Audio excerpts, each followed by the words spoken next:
Goodbye for now, Manila. See you, Jakarta, Indonesia.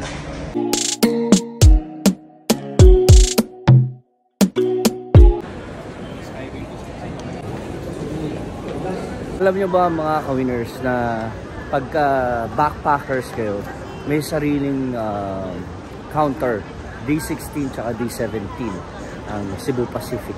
Grabe haba ng pila pero nakalagpas na ako ng immigration. Wow. May Shake Shack na dito. Grabe. Good news to sa lahat na nagta-travel. Good news. May Shake Shack na dito sa Terminal 3 International Airport. Whew. Good job. Nag-change flight 116 na. Yes sir. Punta na natin ating boarding gate. Tipin mo pumunta akong 104. Layo. Lipat pala ng 116. Dulo yung aking pinuntahan. Sana hindi naman mag-change gate ulit. Ano parang gate ba? Baba. 116. Nag-elevator pa kami. Level 2. I think this is the gate. Yep. Nobody's here yet. Oh yes, this is it. Another lesson na natutunan ko sa solo flight ko. Kailangan pumunta kayo kagad sa boarding gate nyo. At least mga 20-30 minutes kagaya nangyari sa akin. Pumunta ako mas maaga, about 10-15 minutes. Pagpunta ko ng 104, biglang nilipat ng 116. So dulo yun. Good thing na lang. At least maaga ako nakapunta na anticipate ko. So I'm pretty sure marami ang maglalakad daw malayo.